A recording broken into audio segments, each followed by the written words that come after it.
Welcome back to the breakdown. We're delighted to bring our new partners TalkSport Bet as we keep growing the podcast. Obviously, you all know about TalkSport, but you might not know about TalkSport Bet. They're one of the biggest bookies in the UK with Alan McCoist as ambassador. And we're delighted to say they're sponsoring us for the rest of the season. They've got a brilliant offer for the breakdown viewers and listeners. Bet £10 and get £40 in free bets. That's right, £40 in free bets. Just head to talksportbet.com/breakdown to get involved. And it's not just that, they've got massive super boosts, daily price boosts, and best odds guaranteed on the horses. So don't miss out. Go to talksportbet.com/breakdown and claim the offer now. 18 plus T&Cs apply. Dundee were shocking yesterday. Bad weekend for me, mate. Ex-Dundee player, ex-Hibs player, ex-Rangers player, 3 defeats for 3 of my ex-teams. But you were there, weren't you? I was at Tannadice, mate. Aye. They battered them like that. You done the last game, didn't you? As well? Aye. Pitch was hot, but Tannadice is like a different sport now. The pitch is horrible. Because of the Arab sand, or? Aye, the Arab sand. Aye. The old Arabs is right. The pitch, honestly, mate, wasn't good for. Couldn't have played any. They couldn't string 5 passes together. Just a lot. But Dundee United played the conditions much better. Dundee offered nothing. The boy Will Ferry's a good player, isn't he? Very good player. I think he can go higher. Yeah, I wasn't sure what age he was. We had a wee search of him yesterday. I think 25, 26. I thought he was a bit older than that. He gave a good interview after the game as well. I've never seen it. He was talking about he scored 4 goals in the last 2 games or something, or 3 games. And he says, well done with your goals. Was this game for? He's like, not bad, innit? I'm prolific. Then he says his first goal hit his knees, and he's like, he went hit the old Ben me. He looked like he's got a bit about him. I liked it. He was good. I was talking to the boy before the game, Hutch and Mikey Stewart and that. We were talking before we went talking about my time at United, right? I loved it. So we used to have this. Do you remember the van that I used to have? The Viano kind of. What, a kit van? Not the Mercedes Viano. We used to travel up, so there was like. Oh, you used to travel. There was 6s, right? So this one day we came up with this idea. It was me and Tony Watt in the motor, and we said, let's get a van so it's a bit more comfortable. We'll drive a day each, and we'll take turns. And the rest of the time you can get in the back seat and have a bit of room. So we ended up getting this Viano. We found a Viano for $11,000, right? We got it sponsored by Black Rooster.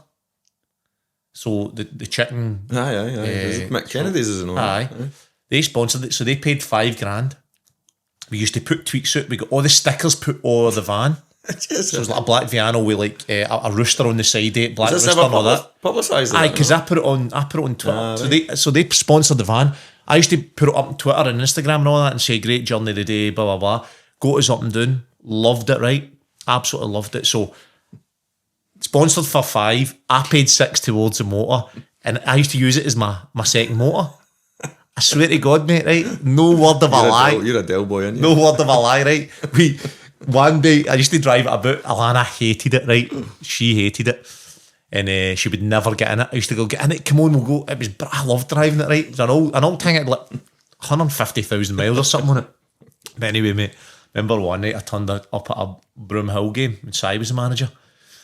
And I've drove in the car park with like 2 minutes before kick-off. The full car park's full. And I'm like, there's one space at the very front with a cone in it, the very first space at the door.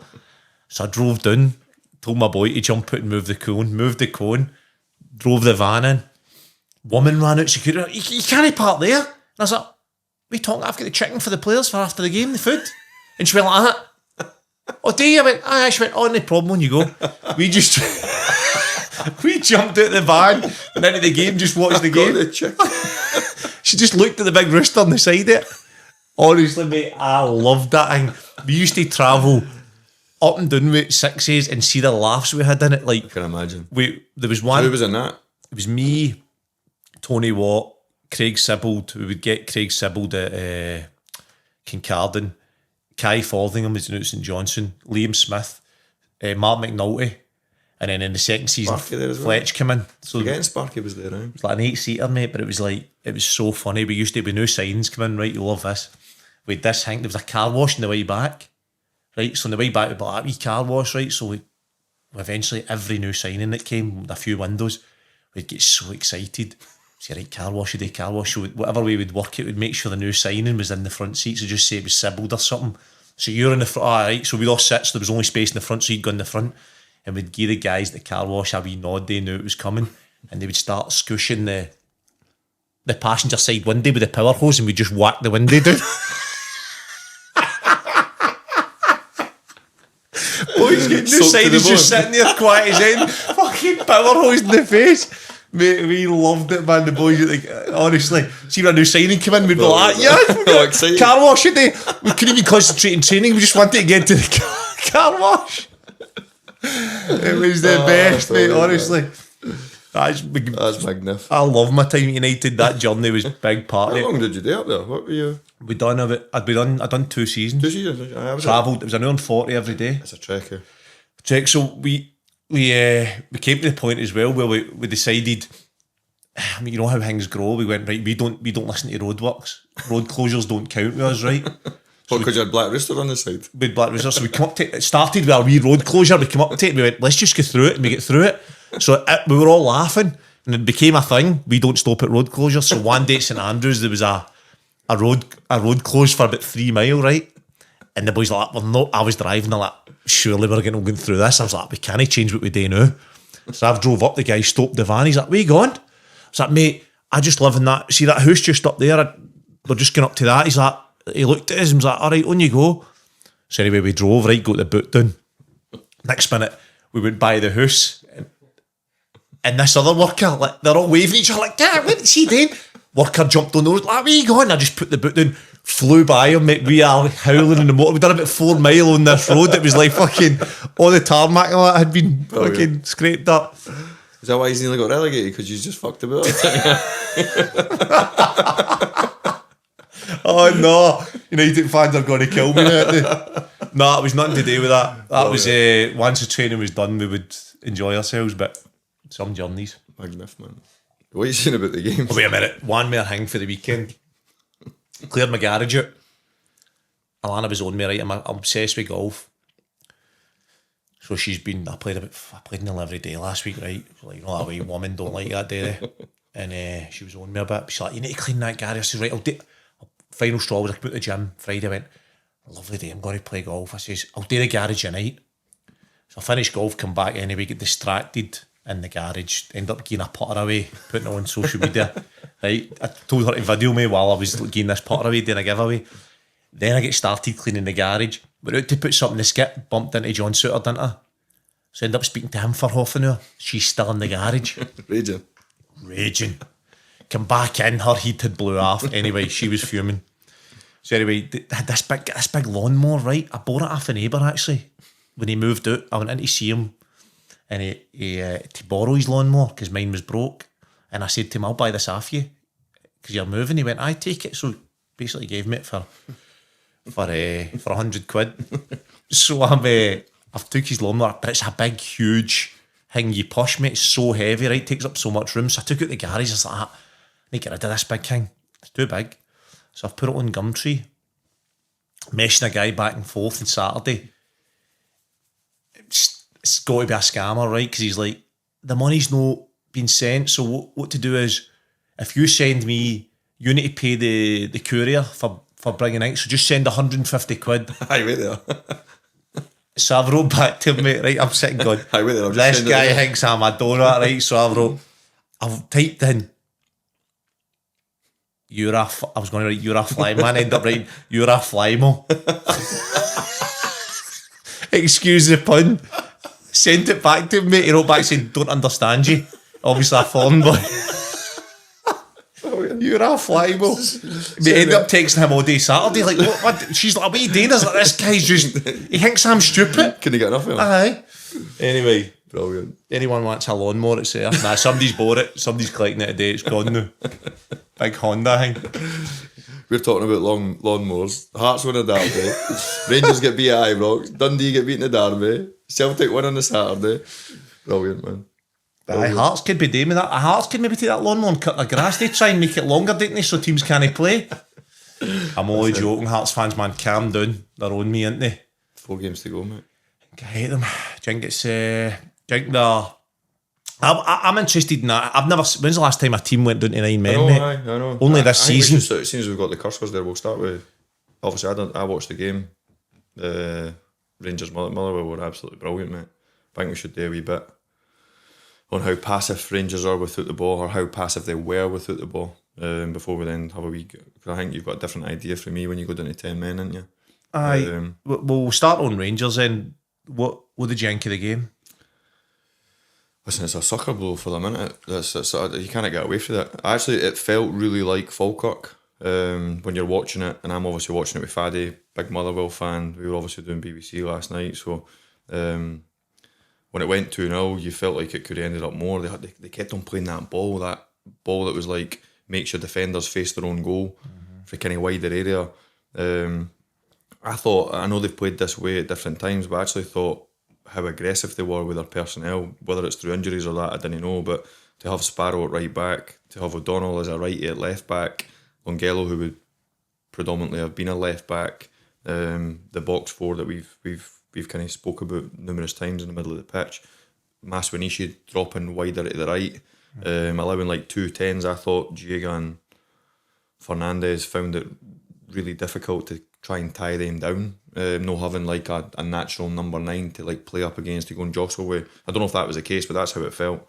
But Motherwell, mate, like I can't believe how good they are. Genuinely, like. But then the flip of that is the like second half when Rangers obviously get their goal. It did. Me and Faddy are sitting there thinking Rangers are going to go and win here. And obviously they get the goal, a wee bit of luck obviously with Paul McGinn slipping, Shermitt goes in and scores, brilliant finish. And they did have some big chances, mate. The one I'm sure it's Shermitt, he should score, and then Mikey Moore ends up getting it caught between his legs. And that's a big miss, isn't it? Big miss, mate. Aye. You've got to Shermitt, you're 7 yards out just to slot by a keeper. Score, mate. Aye. And it's funny because I thought when I seen the team come through, and Shermitt and Miofsky, I thought, all right, here we go. But I actually felt, and it's easy having hindsight because you might have picked the same team yourself if you were in that position, but I just thought playing against a Motherwell team who are really, really good with the ball and really poke and prod you and playing a certain style, I thought the personnel... they went 4-4-2, didn't they, with the two... Aye, Asgard, I've been an advocate on this and when I've done the media that I think there is a really, really good player in Asgard, but he doesn't give you much without the ball, mate. He's not for me, Asgard. I don't see what he's bringing. I don't know. And I actually think when Raskin plays as a 2 at times, and listen, it sounds stupid because only last week I was saying how brilliant he was in the second half against Falkirk. He was everywhere. He almost could play in the middle of the pitch on his own. But it felt to me that being kind of outnumbered in the middle of the pitch for Rangers without Giega and Fernandez kind of squeezing that space to stop the 2 10s of Motherwell, Justin Slattery, there was just so much space for what Fadinger's obviously the one that goes and joins in. He's the one that hits the box, obviously gets his goal for doing so. But I just felt like they're really passive without the ball, Rangers, and I thought they were caught between do we go and go man for man and really squeeze it and press and harry Motherwell and try and steal it off them high, and if you didn't get it right against this Motherwell team, they play that extra pass and then they break down the sides of you. They're good enough, as we've seen. It's so hard to press them though, isn't it, because they play so many short passes that it's hard to get. But you know, we've done it before on the board. I think you can lock on, but I think if playing against a good team, which Motherwell are, if you didn't lock on and your distances are no right, and it becomes that horrible gap, and I showed you it on the board earlier, that horrible gap between like your midfield going and jumping up a line to try and press and force Motherwell into potentially playing it longer. If you're 2 centre-backs, which Fernandez and Giega were at times, by the way, whether it was down the right-hand side and it was Sterling, or whether it was down the left-hand side and it was Magoma, at times Motherwell had one player forward the pitch, yet Rangers weren't aggressive with that one player. And there was so many times, I lost count how many times the goalkeeper caught it and threw it in a wide area. And Motherwell were allowed to run 50, 60 yards of the pitch, which is incredible, really. And I don't know if that's a Chukwani or Raskin sensing danger and sliding out, if the fullback's obviously been high. But like Motherwell actually dominated with the ball, but they also really, really hurt Rangers on the counter-attack, which you cannot have both had, I think. Which I don't think that a Motherwell team would get broke on the way Rangers did. No, I agree, aye. And I think because Motherwell admit, I mean, I spoke to the manager when they played Celtic under Nonce, and he spoke about the rest defence. So when they're attacking, they've got a box in midfield. We've spoken about it before on here, whether what you call it, lock in or rest defence or whatever, and they're working on that. Whereas Rangers are a bit Fernandes and Jigger for me. I've got a lot of credit in recent weeks, but I think when you've got that pace and I stand by it, and you've grew up with that pace, you're relying it heavily. You end up no switching on in sensing danger enough, and that's 8 goals in 3 games they've conceded. Now, I know it's not just them, it's a team thing, but that's a lot of goals for a Rangers team to concede. I think, listen, you can't win games with the goals. I think maybe only last week or the week before, if I was picking maybe the strongest team that Danny Rowe would pick, I think he would pick Dujon Sterling at right back in front of Tav. After watching the way the back four is, maybe without that leadership and maybe that voice and that presence that James Tavernier brings is maybe being critical to. And I know somebody might flip that and say, oh, when Tav plays, he defends as bad as this or as bad as that. But I just think his presence as a football player, they obviously had the free kicks on the edge of the box as well. That Tav, obviously, his delivery is brilliant. They're obviously a big, strong team, Rangers. So, I mean, it's not that Motherwell are a wee team, but I wouldn't class Motherwell as a big team. So set plays, especially when you've potentially got a team under the gun at Ibrox and they're soaking up the pressure, you probably do get quite a few corners and quite a few free kicks in the areas where it might be direct free kicks, it might be opportunities to put the ball in the box to go and attack it. I thought they missed a trick in no playing James Tavernier, to be honest. I think he's better on the ball than Dujon Sterling. And then what he brings, obviously, for that set piece delivery, I thought, and just his presence. Listen, I think he's had a wonderful career, Tav. And I know, like any player, the same as us, you have your no so good bits as an individual, but I just think what he brings to the party, mate, is. It's strange what's happening there with him, isn't it? Like that message he puts out, and then the club saying they don't know. I know, why was it not done at the end of the season? Now? It's a funny one, isn't it? He's personally went and done it, hasn't he? Aye.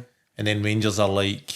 And maybe he feels as though like Rangers have maybe no offer. I don't know. Just obviously you're just guessing, aren't you? But I just felt that Motherwell are absolutely brilliant, but I thought Rangers were first half especially. Listen, when it went back to 2-1, 2-2, I thought Rangers were going to go on and win the game. The atmosphere totally changed. The fans were right behind them. The place was rocking, and then they do get caught in the sucker punch, which is for Rangers' perspective, it's a painful goal. Brilliant goal from Motherwell. The same scenario that I've just described happened so many times, and to run that length of the pitch to cut inside on your right foot, maybe get a wee bit of luck with Fernandes heading it in his own goal. But by the way, the Boylan Gello was absolutely brilliant.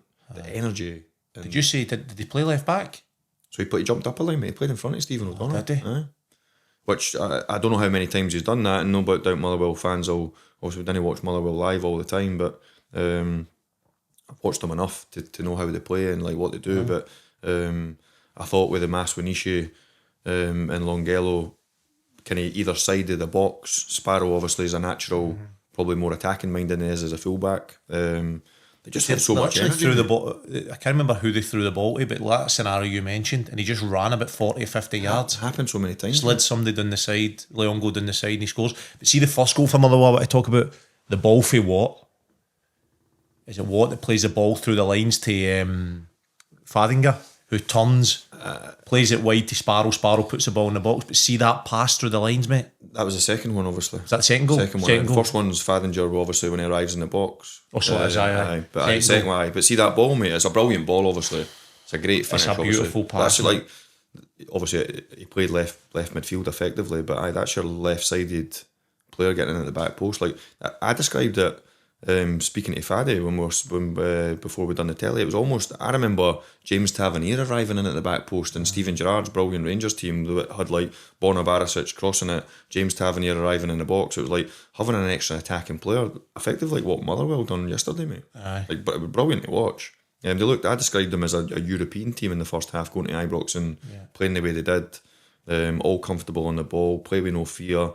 Obviously the manager's obviously installed like he's obviously a brilliant manager, but he's still like huge belief in the players that they can go with a bit of swagger to a place like Ibrox and pass the ball around the way they pass it around, because they're not going there and hard to beat.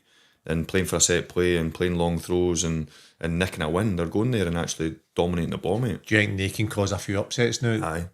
That they've got a big part to play, haven't they? 100%. Although they fell off the wagon for a few weeks, I always know that they've got their way of playing, they've got their style. The manager's never going to panic and start going dramatic changes. He's going to stick to what his beliefs are. And I think that now Celtic playing them, Hearts playing them, I think they'll finish the season high. Aye, I didn't disagree. For a Rangers perspective, mate, I would, and it's not because I know him personally, but Rangers miss someone that like has an eye for detail when it comes to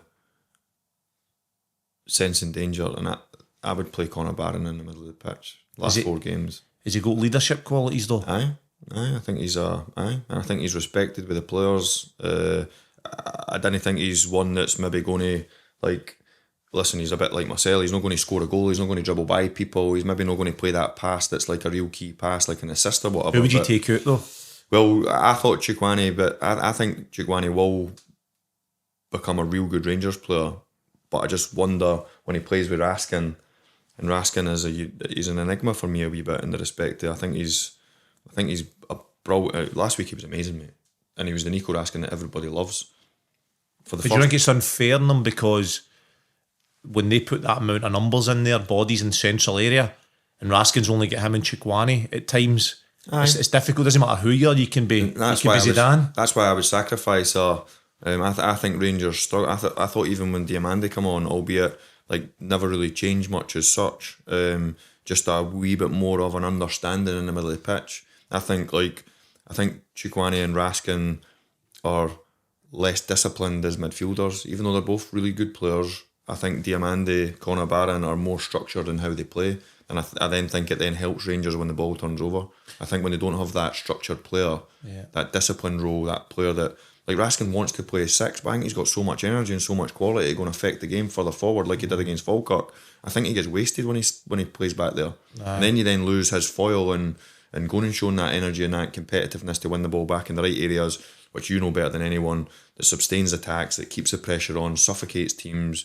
And that's normally what you feel as an opposition at Ibrox, whereas when Nico gets caught in the kind of no man's land role, what I would call it, I think like a Conor Barron would play that role better. And I think it would then take the shackles off of Nico Raskin to allow him to go and join in and run and play like how he plays in it, like how a player would play in the school playground, mate. Aye. I think when he's asked to do a disciplined role against a good team that pass it and move and have so many players that are good on the ball, I just think Rangers are so open in the middle of the pitch. I don't think that's helped by the 2 centre-halves. I think if either of the 2 centre-halves played with a Davy Weir, I think it would help them no end. Aye. Having that voice, that leadership quality, that I think both of them are real good players, but at the same time, I think when Tav doesn't play and you go with Magoma as a young lad, Roman's obviously a huge miss. Stelling, I didn't think is the most vocal. And you play with a back line, mate, that apart from Jack probably, like where's the voice coming through? Where's the marshalling coming through? Where's the getting here, getting tight? Like, didn't he go? I mean, like, when you play the game, I feel as though, and listen, John Souttar maybe is that, I don't know. But obviously Danny Rose made his decision in the last few weeks that it looks as though his preferred partnership are they two. It is. I think John Souttar would bring that to the back line of Rangers, but I know that the Fernandes and Jigger have performed well, although you would question the 8 goals in 3 games. But you're right, I think that to lock a team in, so when you're attacking, your back line need to be like, right, okay, so how are we keeping them in here? They need to obviously guard against the counter-attack, and Motherwell Rangers never done it, so you think they're out it? Well, listen, they can go to Tynecastle next Monday, mate, and win. Think they can? And then hit, well, of course they can. But it's only a game of football. Like if you're playing for Celtic or Rangers tomorrow, I'm going there thinking I can win 100%.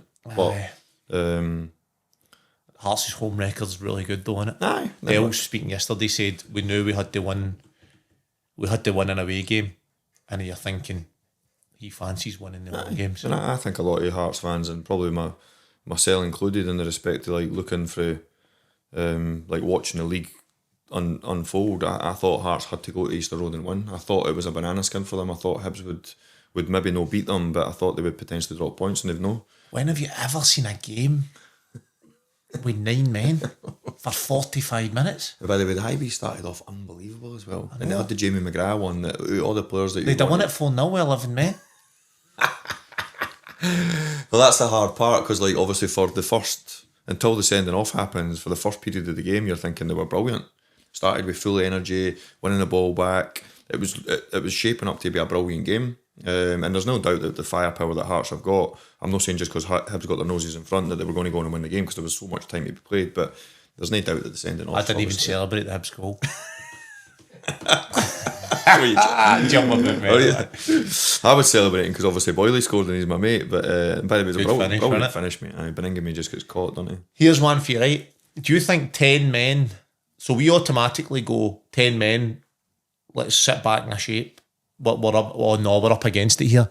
Do you think that we underestimate what 10 men can do in possession and out of possession? No, I agree, and I think we've got different beliefs because I'd said obviously before we come on, like we ended up with 10 men.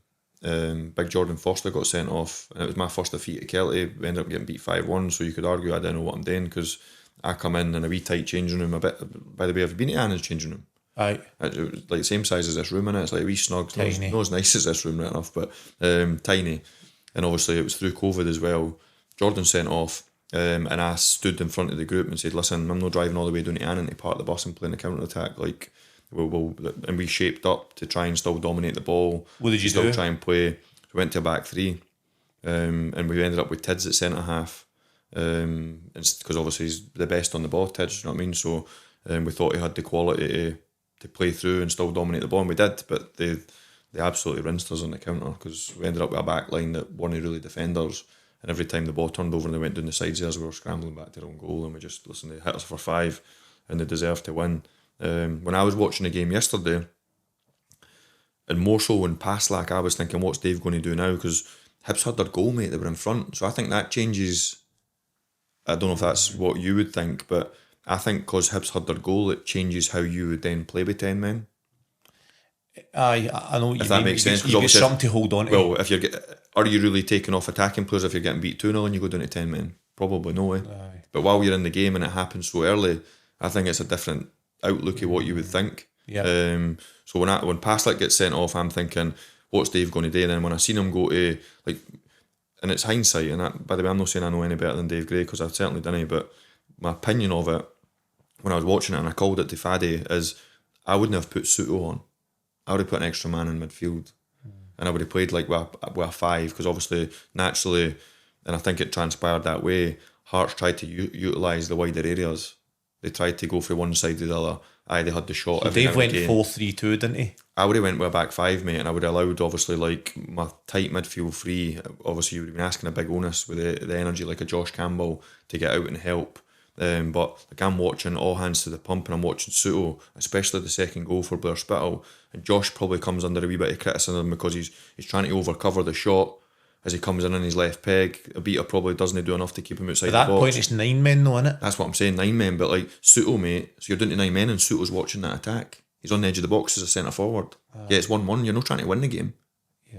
Do you know what I mean? So that's what I'm saying, the outlook of when the scenario comes up at that given time, i.e. that given time when Dave was making these subs, he still put a Soto on.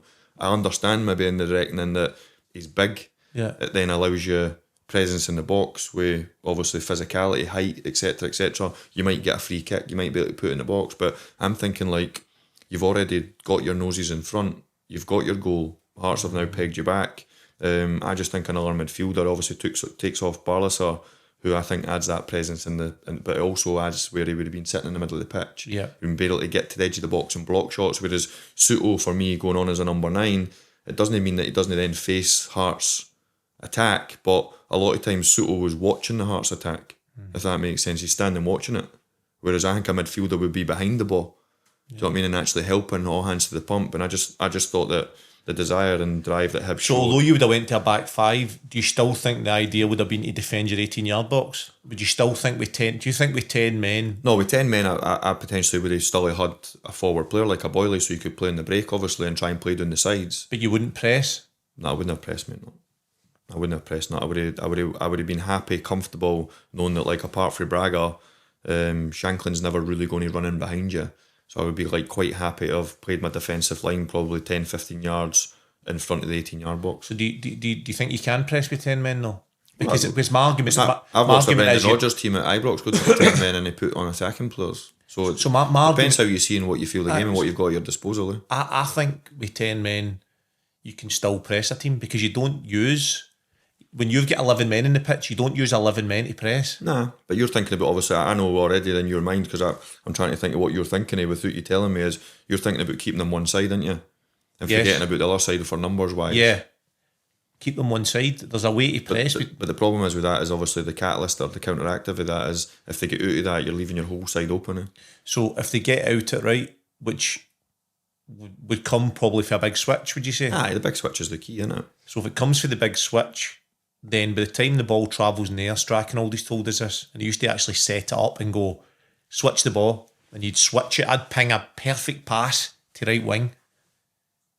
And see, by the time it landed on the guy's feet, everybody had adjusted. So I think with that long pass, I just think, should we do it on the board actually? Let's go on the board and do a wee bit, which I think you can do with in and out of possession with 9 men, with 10 men.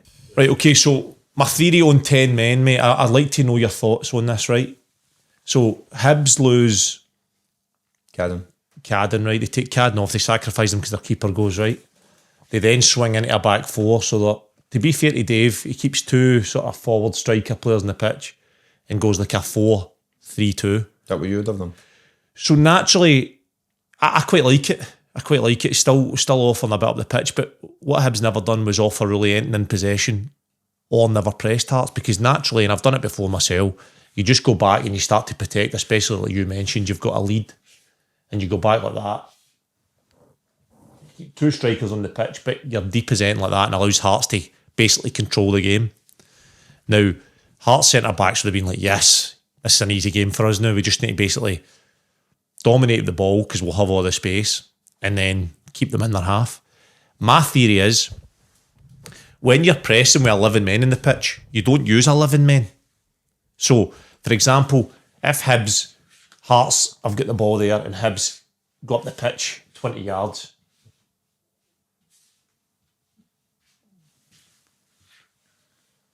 so that's their starting position, right? Straight away, Hearts, a bit more pressure on Hearts. Now, a simple trigger would be potentially if the ball goes from left centre-back to right centre-back, and then you try and keep them on one side to cut the pitch.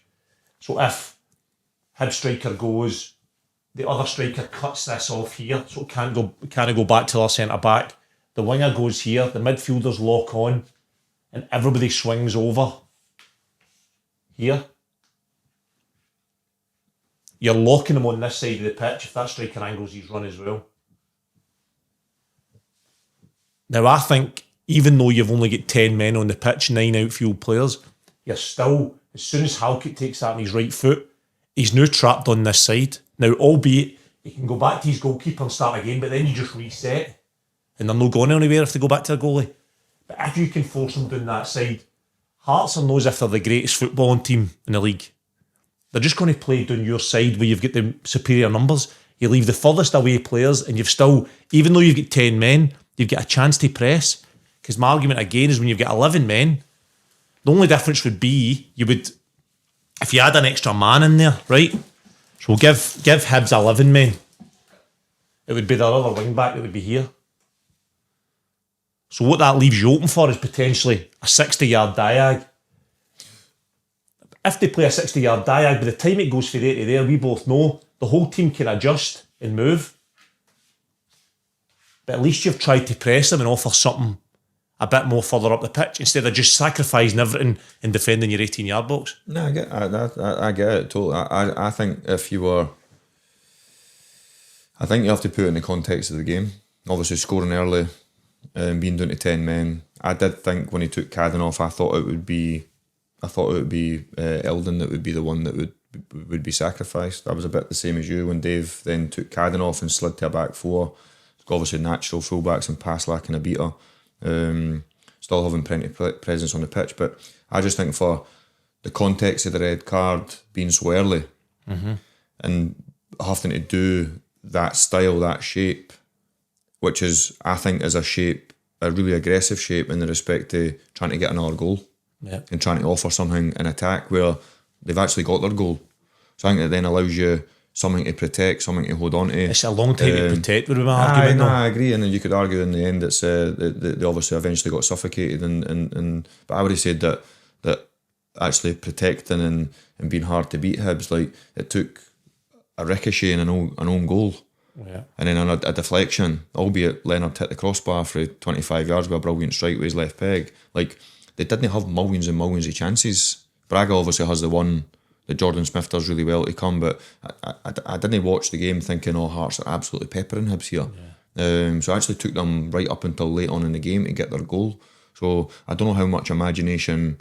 And by the way, brilliant to get over the line. It's a brilliant desire, and I heard Derek McInnes talking about like a patience and a calmness to continue to play, to continue to stretch Hibs. But I just feel that for such a long period of time, if the sending off happened with 15-20 minutes to go, and tactically what you've seen, I think, I'm 100% buying, and I totally understand what you mean. I just think for a long period of time in the game, to continue to play with the two forward players, to continue to try and shut one side of the pitch, knowing that, like, my argument to that type of shape is I would have asked Halkett just to flick it in here. I just told him I would have told Lawrence to just run that channel, or I would have told Braga to run that channel. I would have got free kicks and fouls and throw-ins in this area of the pitch, and then I would have, as a Hearts team, I would have regained and started from somewhere in here. As simple as, like, I wouldn't have allowed Hibs to press me, really. But do you not think that if Hibs press and that channel's available, then Rocky Bashiri should know as a defender that although somebody's there and somebody's ready, you just give yourself, you see the player, but you give yourself that chance to run in the channel. But my argument to it is, what would they then do if Bashiri deals with the ball, gets there before Shanklin, goes back to Jordan Smith and goals, and then Hibs then have to set up to try and play against 10v11 for 100 and whatever the pitches are nowadays, 108 yards away for the Hearts goal. Well, here you go. There's Matt. Here's another argument then, and I think also in possession you can do it. Well, so I think you're asking a team like Hibs that probably aren't a team that are renowned for being really dominant in possession, and that's totally taking on. And I'm no. I think David Gray's done well with Hibs. I'm just thinking, when you've got 9 men, 10 men, can you then have some sort of possession? So if your goalie becomes that extra player and you start, he becomes into your back three as a player in possession, you've now got 10v10 because their keeper's no part of the press. Listen, I love it, mate. I love you. I'm just going, and my counter argument is Rocky Bashiri isn't great on the ball. Yeah. So, you know what I mean? Jordan Smith and Salinger aren't the Motherwell goalkeeper. Yeah. And they're no renowned for being brilliant on the ball. So, like, I didn't think that's a characteristic of like how Hibs would play. But I think if you had the personnel in a perfect world, a bit like what I said about the kit, like we felt like we could still dominate the ball when we were doing it 10 men. So we played in a really attacking style, do you know what I mean? But then we got punished for it. And rightly so, Annan were miles better than us, and it was a lesson learned for me. But I'm looking at like the Hibs back line, like Abita, Paslak, even when Megwa comes on, O'Hare, Iredale when he plays, Hanley when he plays, Bashiri when he plays, they didn't really have a ball playing centre back at their disposal. So I would say that, like, if Hearts ended up squeezing Hibs in here, the only thing Hibs would do is give them it back. Yeah. Because I think they would kick it long. So then I think all your hard work and all your detail and your idea to try and press them, to try and win it high, is such an easy counteract to flick it in here. And then what do Hibs do when they've got it in the final third? Yeah, I still think, and I know you mentioned the players there, and I'm not expecting Hibs to turn this team into a possession-based team and be completely different to what they are, because they'll know that. But I think when you're down to 10 men, there's still a way, which is any team, not just Hibs, that can have some sort of structure to try and play and try and have possession. Because they hold on for, what was it, 8 minutes in, 10 minutes in, maybe. They hold on for that amount of time and no sort of have any possession is like, it's really hard. And I think Hearts struggle to break teams down. But even Hearts go and get 2 goals and maybe could have had a couple more. I just think there's ways in which you can use your goalkeeper potentially, or crowd one area of the pitch to overload teams to try and have some possession. And again, I stand by it. If you get players behind the lines, we saw it from Motherwell. I think Scotland lack it in possession. when you've got players that go above the ball, Darnell, they said it last week, he used a different term, above the ball. I think between the lines. If you've got a couple of players between the lines and you're brave enough to make the passes, like we've seen Watt play to Fardinger, I think you can dominate the ball. And I think Bashiri would look better in possession. O'Hara would look better if they had the players in the right positions to receive the ball. A lot of the time they'll receive the ball and they don't have the players in the right positions and they just lump it forward. And I've been there as a centre-half who, one of my attributes was playing possession, playing the ball on the ground. Sometimes if your players aren't in the position, it's hard for you to play. And my whole point was, I'm not sitting here Kane and Hibs. That's not what I'm doing at all, because I've been there before as a player. What I'm doing is, I'm saying, is there a possibility to have 9 men, 10 men especially, and instead of just sacrificing all the ball and all the press, can you have something? I'm interested to see it. I know the Motherwell manager earlier in this season went down to 10 men against Rangers, and he said, he came out and said, my goalkeeper needs to become a bit of a centre-back. And what he means by that is stepping right up and playing as a centre-back with the ball and help your team out a wee bit. And they went and dominated Rangers with 10 men and then scored an equaliser. I would say Rangers were a helping hand in that game. When Stephen Welsh scores obviously late on, like, Rangers went really defensive and sat in and almost just protected what they had, whereas the Rangers on that night, a good Rangers team go and hit you for 3 or 4, really, do you know what I mean, and really and are ruthless, but that then flips to fair play to Motherwell, and I watched the game. I couldn't believe how good they were with 10 men, so I totally understand it, and I'm in the same mode as you. Is like, I would always look for a way of, even if I was doing it 10 men, how could I still dominate the ball and how could I still play? But I just think in the context of how Hibs actually play as a team, when they end up in that scenario with 10 men, when Paslak then gets sent off with 9 men, I'm a wee bit like, you've got your lead, you've got your noses in front, then it goes to 1-1. It's like, and it might sound a bit of an old school boring tactic as such, because but I just felt it in the context of the game. Like, I'm watching Soto, I'm thinking, you put Josh Campbell on for his energy, his legs, you took Barlaser off, who gives you a bit of presence, who always normally plays behind the ball, would have been facing the Hearts attack all the time. I just think it would have gave them an extra hands to the pump. It was all hands to the pump, wasn't it, when you're doing it to 9 men? I remember going out doing it to 10 men at Ibrox. Rangers were up 2-0 and we absolutely battered them the second half. The one Bruni scores a goal and does that to Juve. That was his left peg. And we absolutely dominated. If you look back in that game, we ended up drawing it 2 each, but it was an equaliser. Bruni scores with his left foot. And we dominated. Big part in that was Key in midfield. He was just taking the ball, just giving the ball to Keane. He was just dictating the game. We were absolutely brilliant. Ended up drawing the game 2 each and beat Rangers in a replay. I got sent off in the cup final, didn't I, against St Mirren, and then Danny Wilson got sent off, and obviously Kenny Miller scored. And the flip of that argument is that Rangers team sat in a shape and suffered and played on the break and had the quality of an easy, a Kenny Miller being able to like break, and somebody with a wee bit of composure to play the right pass and have St Mirren scrambling back. And obviously the rest is history. Like, Nazy breaks down the right, crosses it for Kenny Miller, and he scores an unbelievable header, and Rangers win the cup final 1-0 with 29 men for a large period of the game. Me just after half time, Danny Wilson no long after me. So I suppose that was a way of, it was a cup final, it was a way of winning. Like, I'm not so sure you could argue with Walter about like how, because that's been successful, but I think there's loads of different ways of like there is, how and, you can be and successful. what I would say is you need to work on it. Like Brendan Rodgers, remember he done it at Ibrox as well? I mentioned that to you. I know you'll obviously know the game, but I remember vaguely the game. I think it was the last game Celtic fans had the full allocation. Am I right in saying before the other semi? Did Edward play that day, or was it Dembele? Edward scored. Aye. Ran up the side. And I vaguely remember the game, but I remember having that feeling that, right, Celtic are down to 10 men, you've got them where they want. Some centre half got sent off. Was there somebody in there? Can't remember who it was. Somebody got sent off. Just remember he kept with 2 strikers. I'm sure somebody like cemented strikers. Alfredo or whatever down the channel, or a big lunging tackle down the left channel. I just can't think for the love of me who. But I do remember thinking, and he got a lot of plaudits off the back of Brendan Rodgers, because rather than doing the traditional taking attacking player off, and stayed obviously with an attacking type formation, it obviously resulted in them going and winning. And obviously they worked on that, and it was something he done. I just wonder, like, I'm watching that game yesterday and everybody talking about it and everybody watching it just all automatically goes, 10 men, well, that's Hibs done.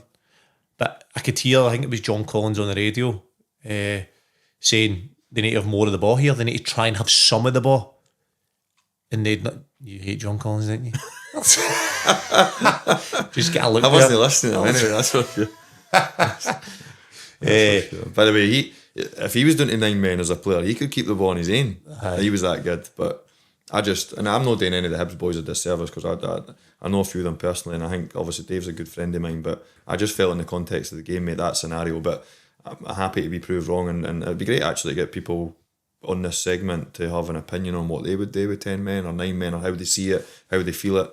It would even be better to get Dave on, because I think Dave's as honest as you get when it comes to reflection and as a manager and how he says it and how he sees it.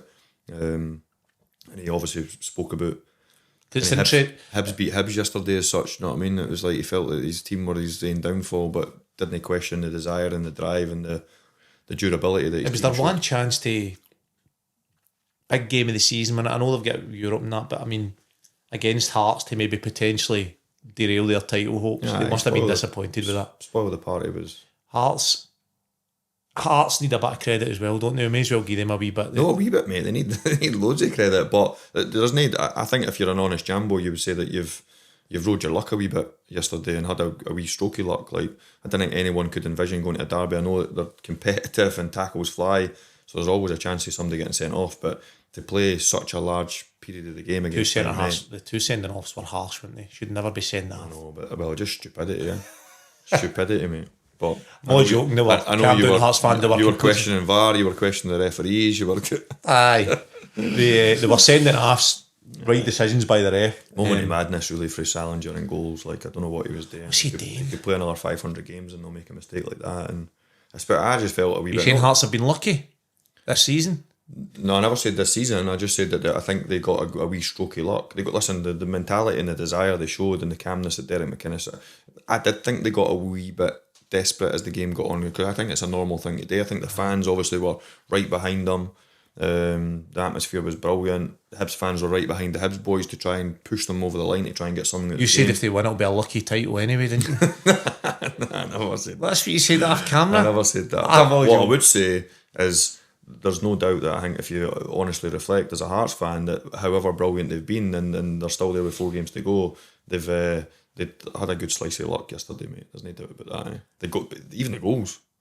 Yeah. Like, I talk about Derek McInnes talking about Shanklin as a wonderful finish. It like ricocheted off of O'Hara's legs and went in and it just went over Jordan Smith's hands. It's like almost impossible to score. Shanklin and O'Hara beyond the front post. Yeah. Do you know what I mean? So it's like one of the nonchalant flicks that obviously tried, but it's like he misses it, Shanklin.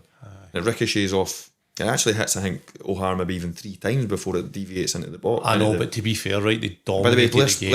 Blair Spittle's shots, a side foot going into Jordan Smith's hands, he could have caught it with his hat. Aye. And Bashiri's toe flicks it into the corner, obviously, by Jordan Smith. So, but then obviously Leonard has the one off the bar. Braga has an unbelievable chance that Jordan does really well. So I'm not denying that they had good chances, but I didn't think anyone watched the game thinking, even against 9 men, obviously they had to surrender the ball, but it wasn't like the Alamo. I know. You know what I mean? I know, and I don't think it suits Hearts. When I seen Hibs going to 10 men, I thought, this won't suit Hearts, because I think it suits Hearts to sit back and defend their box. They're amazing at defending their box. I just think it doesn't suit them to go and break a team down, but they've done it. So I just felt, listen, but it's the perfect result for Hearts, doesn't it? I just think for a spectacle as a football fan as such, not because I'm a Hibby, but I think it set up to look like a brilliant game, didn't it? The way Hibs had started, Hearts obviously a wee bit of a sucker punch. It would have been brilliant to see 11v11 for the duration of the game, to see. I reckon Hibs beat them. Well, that is, I know. What about McGrath to make it 2? I know, mate. McGrath could have just slid him in. He's in. One on one. All the players you would want on the ball as well, it would have been Jamie with the quality he's got. But aye, listen, I don't think you can say lucky, because they didn't find themselves in the position, but I do think they got a slice of luck. Aye. Yesterday, there's no doubt about that, because I didn't think Derek McInnes in his wildest dreams couldn't have thought that the Hibs were going to play the best part of 70 odd minutes plus injury time with 10 men and then another 45 with 9 men. I've heard a few Hearts saying that they win next week, it's their title. I do think if they beat Rangers... Think the stairs? Think that's it? No. Celtic are right there, mate. Like, no, but then it's, for us, brilliant, because it creates another twist and turn that if Rangers go to Tynecastle, which they're more than capable of doing, and beating Hearts, it was like it's game on again. But what do you want for a Celtic perspective in that game? Do you want a draw? Do you want Rangers to go there and win? Draw. It's like if Rangers go there and win, and you could argue it's then in Celtic's hands. The goal difference is still big. Draw. Like there's so many so many permutations, mate. And then off the back of Celtic playing on the Sunday against Hibs, by the way, that'll not be an easy game. No. And then Rangers going to Tynecastle on the Monday night. You've then got the Old Firm Falls at the next game week on the 10th.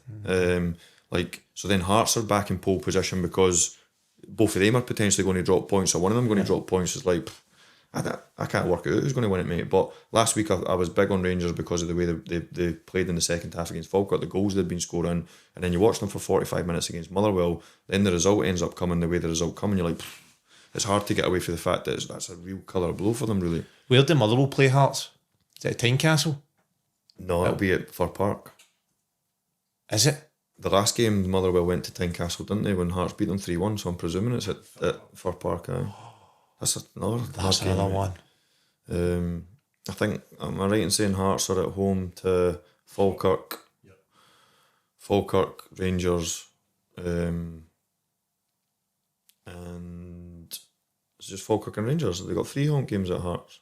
Away to Celtic. That's it. The 5 games, So away to Hearts, Hibs that they've already played. They're at Celtic Park against Celtic, and then they're away to Falkirk Park. They're at home to Falkirk and Rangers. And listen, you would fancy them to get 3 points against Falkirk without doing John McGlynn and his team a disservice, because they'll not be an easy nut to crack. That's their 3 points. That's already in the bag, isn't it? I knew you'd say that. Do you think John McGlynn's lied down as he's an ex-Jambo? That man would never lie down to anybody. Never lie down. I can't believe that we're going to the greatest season in history, the tightest league title we've ever seen, and there's going to be opportunities that might arise that is going to be like frowned upon, and like if Celtic end up out the league title and they've got a Scottish Cup final the next game weekend, they're not going to play their strongest team if Rangers can win the title, are they? Did you see the atmosphere at Celtic Park on Saturday when the players walked in? Well, I seen the aftermath. Did you see them walking in for the bus to the stadium? Oh, the stadium? No, I never seen the pre. Did you see that, Dave? I never seen the pre-match stuff. No, it was amazing, mate. What a feeling that must have been for the players. Listen, they're in a brilliant. I said to you, I've said it numerous times because I didn't write people off that they'd be 8 points behind in March. So talk about getting behind your team. By the way, who said that? I don't control my Twitter. Did you get somebody had my Twitter. I've never, as an ex-Rangers player, writ off Celtic because I know like that they've been across over the course and distance so many times. But off camera, you say some horrible things about Celtic. And I would never repeat. It's two big Celtic fans and you and Paul. I know that you know that that's not true. The atmosphere was brilliant. But you did. I'll show you earlier. I'll show you later. Nah, I watch it. You'll enjoy it. I've been that player where I've walked. Here's in the back of your neck. The bus as a Rangers player into Celtic Park. By the way, you just reminded me. I remember drawing up at Ibrox in the bus as a Celtic player. And you're just waiting to go. I mean, the stuff that gets said to you is off the charts. Never happens to Rangers players. No. Know what Celtic do, mate? So at Ibrox, you only need to walk 10 yards to get into the building. Yeah. At Celtic Park, they make you walk 150 yards to get into the building. So you get it for 3 seconds, we get it for 30. You deserve it. So yeah. And by the way, I loved it. Did you? I loved it, mate. I loved walking through the fence bit off and getting abuse, mate. I loved it. It just inspired me. Do you know what? I was the same. You don't actually hate it. I love it. So see, when I got off the bus, we turned up the bus one day, went to get off, and we were like, somebody went, look who it is. Guy standing, like, giving us abuse, every one of us. And he used to go to Lennoxtown, stand at the bottom of the hill with strips. To get signed him. So next time we turned up, we came down the hill at Lennoxtown, Brownie's like, nobody signs this stuff. Never signed his stuff. See, if I was a Rangers manager, mate, I would make you park at the Blue Moon, at the big gates, and I'd make you walk along the full length of half the length of the stadium to get in the main door. I used to beat Rangers and walk right out of that stadium. You never used to beat Rangers when I was there, mate. I used to beat them all the time. Walk right out of that door, right, and stroll right through Govan. Used to get the subway home. Nobody said a word. It's Loudon Tavern right opposite. Used to go in there out to Loudon for a pint. Nobody said a word. Selling track on. I think you've got more chance of surviving in Loudon than you would at Gorgie anyway. Think so? right into the loud and Celtic tracky, subway home. What a season, eh? Amazing, mate. I do remember one time beating Rangers 3-0 at Celtic Park. You didn't remember many of the games you got beaten, eh? No, I don't think I ever get beat. Used to came out with my wee boy on the pitch, and some Rangers, straggler Rangers fans are still in the stadium, shouting all sorts of abuse, and I was just like to them, yes! It's the best feeling ever, winning an Old Firm. So good. It's amazing, isn't it? But it's funny, we've mentioned it on the podcast before, you didn't actually, we never lapped it up. Obviously you're saying that you went back in the pitch with your wee boy, etc, but I never, by the time I had my kids, Jackson was born when I left to go to Middlesbrough. She was born in March, and I moved to Middlesbrough obviously in June, July, so like trophy days, and we never, it wasn't, I never got to lap it up as much as I wish I did. See, when I scored against Rangers, I dreamt of that as a wee boy, right, growing up, like, I used to commentate on it, and it was like a dream of mine, right? See, when I done it, I look back and I regret. See, if I go back now and score that goal, I would take my top off and I'd go in amongst the Green Brigade for 10 minutes. I'd just lap it up. Do you know that way I was like, I ran away back thinking, I enjoyed it for about 5 seconds, and I went, right, back to the halfway line, we need to win this game. Whereas see now, mate, I would just be tap-halfing in amongst it and I'd be in there for ages. I think you'd still be the same. No, I wouldn't. It's one of the regrets of mine. One of my biggest regrets. So I've got the regrets too, because I think you like Moedu scoring that time that like Scotty got sent off. You go 10 points clear. I think we maybe had a game in hand. I think we were seven in front, and basically Celtic had to come and beat us that day. Tony Mowbray's team. Can you remember that game? I remember the goal. I remember the goals. A lucky score that I've seen. Moedu scored. But obviously the elation after that, mate, it was literally the last kick of the ball. Celtic literally restarted, hit down the channel, and the game was done. So like you could, like whether it was a Celtic game or whether it was a Rangers game, you couldn't ask to finish a game any better. Aye. That was like, and we did in the changing room, which wasn't normal, is that there was a sense of we won the league now. But I'm not joking, I've seen videos and it's obviously amazing, and for a Rangers perspective, I know it isn't for Celtic, but Celtic have got their own videos when it's happened to them. All the players were off the pitch, mate, within 30 seconds. Like, nae lappy on her, nae like... It's everywhere now, isn't it? But that's what I'm saying, like, nae like... Well, you even see, like, when the Hibs boys, which is amazing, by the way, and it should be, but like, I just wish these scenarios happened for us, because you see... Hart celebrated the league yesterday on the Hibs pitch. I thought they were getting the trophy. I thought I could see the helicopter. I seen the drone, mate, and obviously the drone was behind the famous 5 stand looking back to the Hearts fans, obviously. It did look amazing, like, but then you seen, obviously, the droves of Hibs fans leaving, they must have been absolutely devil. Fans were greeting and everything with their taps off. That's one thing that I wish I'd done more, mate, is celebrate. But I think the person that I am, I don't think I would. I think if I could go and play again, then I think I'd be the same. I'd want to clap the fans and say thanks for the appreciation and support, and just get down the tunnel and get. No, I'd be the exact same as you, but just that one goal, that one instance I'm talking about, for somebody that grew up with that thing, I should have just lapped it up a bit more. Who's winning the title now then? Well, it's still Hearts. Hearts is to lose, isn't it? Have they got a... Well, you said they've got one hand on it. Have they one hand on it, aye. And have they got the other hand close now? I thought they actually had it yesterday at the stadium. I thought they would... The Jink Dill was... I thought I was going to... Stairs? I think it's stairs. I cannot think of what... No, just Gorgie. I just cannot think of, like, look at... if I was them, though, I'd be a wee bit nervous about Celtic now. When Hibs won the Scottish Cup 2016, like, I've never seen a parade like it, mate.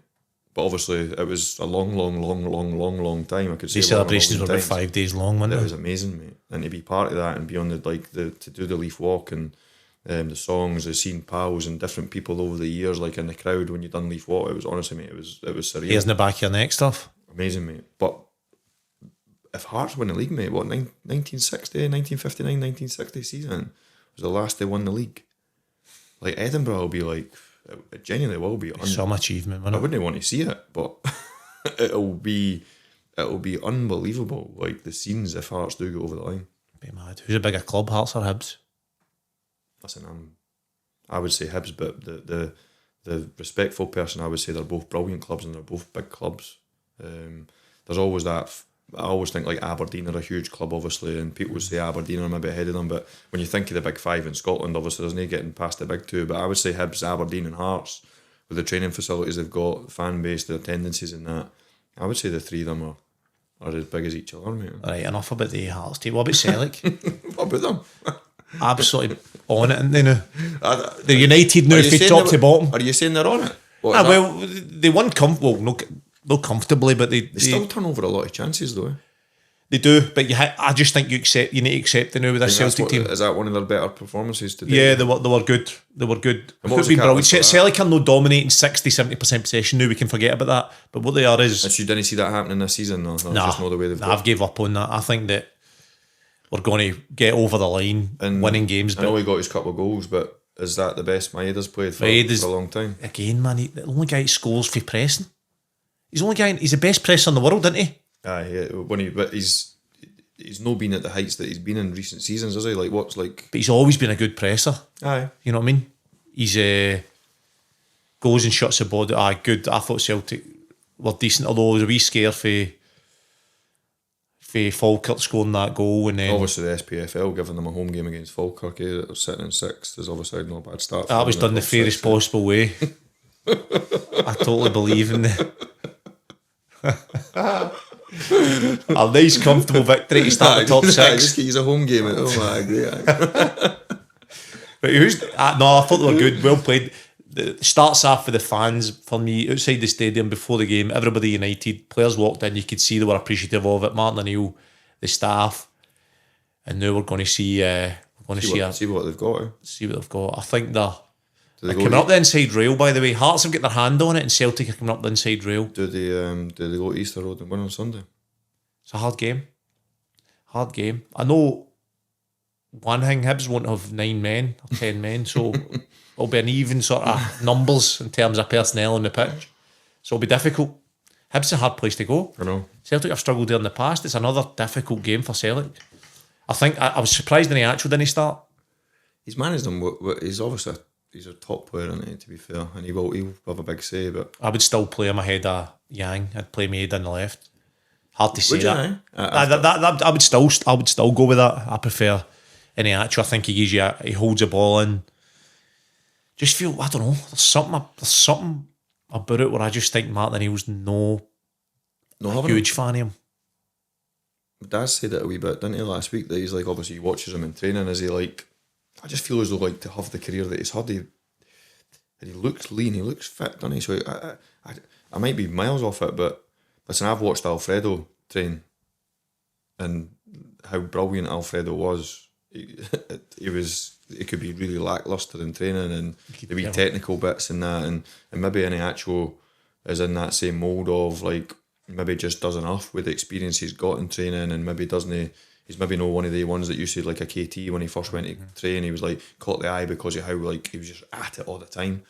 Some managers like that, some managers find the kind of maverick lacklustre trainer and end up looking at other people, especially when it's so tight. I might be miles off it regarding that's what Martin sees, but there's no doubt that a fit Iheanacho for what Celtic need now should be a catalyst for the Celtic 100%. team. But I think that's you're bang on with that's the issue. I think he doesn't see him as fit enough yet, although he's getting fitter. But I think just with that quality he's got up front. He takes his 2 goals last week, obviously brilliant, doesn't he? So he has got that quality. He's a right good player. And when he's been fit, he's looked every bit. But I know he does love Yang and all. He spoke about Yang before, and he's the opposite. And he's a bit less quality, but a lot of work rate. Is it as close as do they need to win 4 games, Celtic, or could they go Easter Road? Do you think they could go Easter Road and drop points and still? I know that's like kind of being a bit stupid, but I think they need to go to. I think they need to go to Easter Road and win. Mm-hmm. I think Celtic need to win 4 games. I think they're better with that mentality. There's no, you can't rely now on. I mean, Hearts are about 3 points clear. The goal difference is obviously like goal difference is an issue for them, obviously, but there's so many permutations in there to see. But I feel that if for a Celtic's perspective, if you were Martin O'Neill, the team, the fans, you would be like, we need to go Easter Road and win, and then you know you've got 2 of your last 3. Hearts coming to Celtic Park, Rangers coming to Celtic Park. Like, if ever you wanted a title, you would be quite happy with the fixtures that are coming, because they're all big games, aren't they? Yeah. There's no getting away from it. The stakes are high.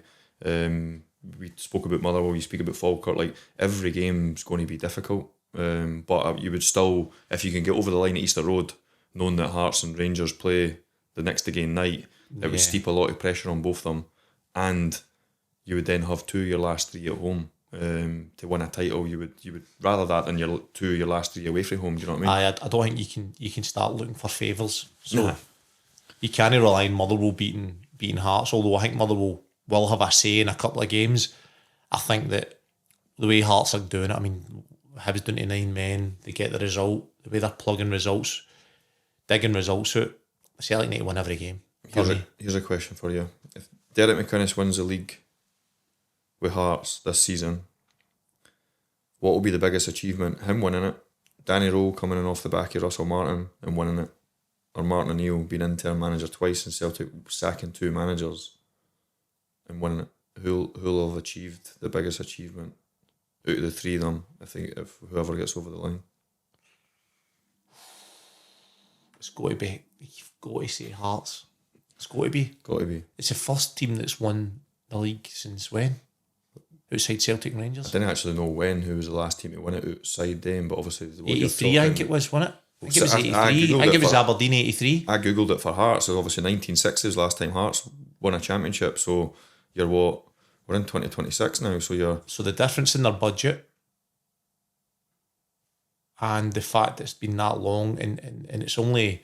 You'd only need to go back a year when you would sit here and you would speak to people, or I could say to you, do you think a team outside Celtic Rangers could win it? And the 2As would be like, it'd be hard going. So if he does it... Biggest achievement ever. It's huge. It's huge. It's got to be... You've got to give him the credit. You've got to.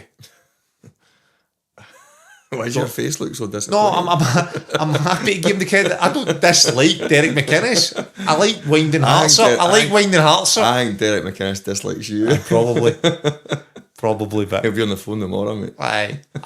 I'll meet him at some of the awards days and I'll try and cuddle him.